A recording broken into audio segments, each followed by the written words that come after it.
On February 1st, Greg Bird received the devastating news that he would be shut down for the entire 2016 season. A reoccurring shoulder injury reared its ugly head and could no longer be treated with rest. Surgery was the verdict. For a young player who burst onto the major league scene just 6 months ago, this was a gut punch. But to anyone who knows Bird, especially those closest to him, a full recovery in time for the 2017 season is fact, not fiction.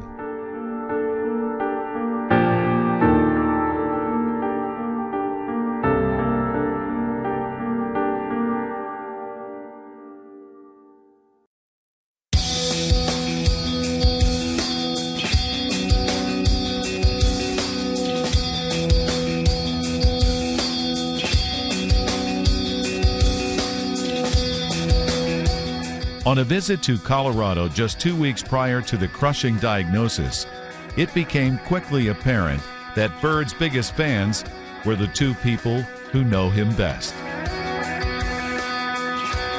It's something he really, I mean, it's strange to say, but really since he was even 2, for sure 4, yeah. He just had a knack for it.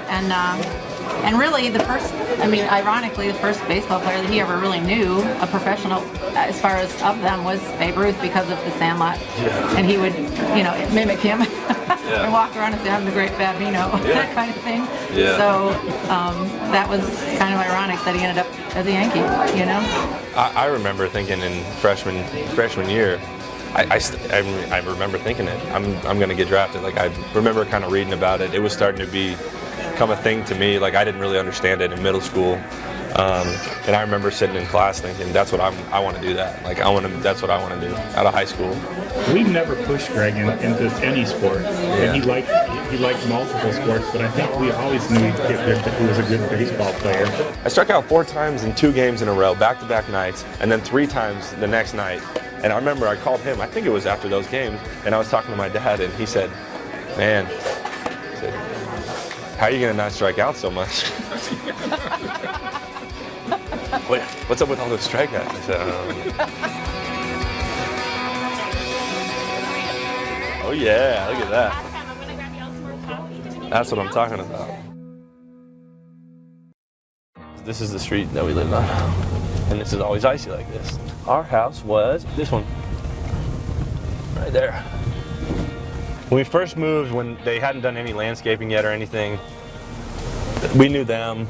Like, they were some of the first people I met, and they had 2 kids around my age. So we made a bike track all the way, like, around all the houses. And we would ride the bikes around and stuff. I had a mini bike, I'd ride the mini bike, and that was fun. This is where we'd kind of sled there sometimes. Those fields down there, we'd practice at occasionally on some of the teams. You got the creek down there. Like, when I was really little, I'd go play in that creek with my friends. We'd go catch crawdads and stuff.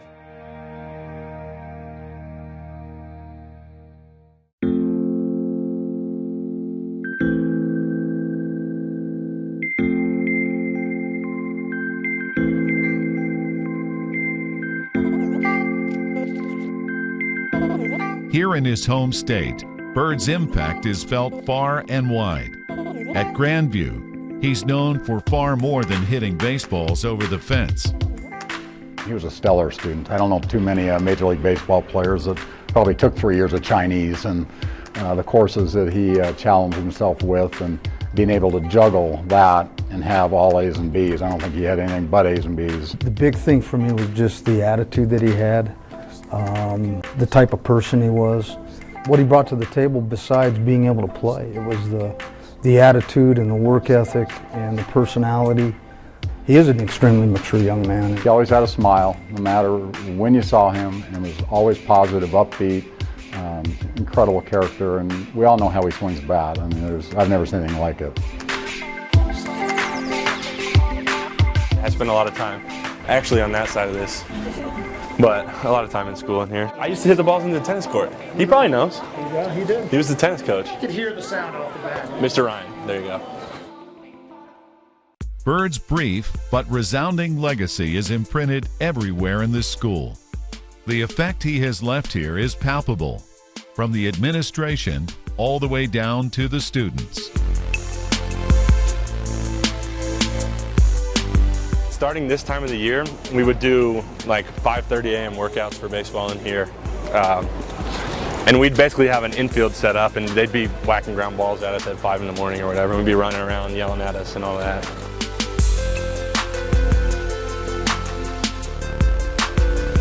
This is the water fill up, so generally you'd want to bring a big water bottle, fill up on the way to the field.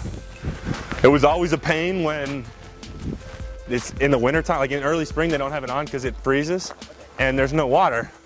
And then these are the tennis courts, which weren't out of reach with a metal bat. It's funny to think back to high school because of how simple everything was compared to now. Just like the resources we have or didn't have then that we have now. Like you think back to it and how you got by and like little things that you did. One time in spring there was like snow like this on the field, and they basically had everyone and their parents come out and shovel the whole field. This is the clubhouse now, and we didn't have a clubhouse when I was here. The challenge is, this is spring weather, so it could end up being like this in spring, I guess. I just hate the wind, and I think this field is the reason why I don't like wind. I mean, yeah, you can't really see the field now, but that's it. I always liked playing here. Bird's homecoming was more than just a feel-good return to his roots. Only 5 years removed from high school, he was invited to share his experiences with a group of coaches, many of whom he played against not too long ago. I'm going to try to always relate this to high school, just because it's completely different now. I was taught discipline from an early age in baseball and off the field. That kind of served me well in pro ball. If there's one thing I could go back and change, it would be the strengthening aspect of it as a high schooler. I think that's a part that gets missed. When I'd go hit, I wanted to get quality work in, and I knew what quality work was. I've definitely learned a lot since then, but even in high school, like I wasn't just hitting to hit. I had a purpose. I always tell people it's a small fraternity.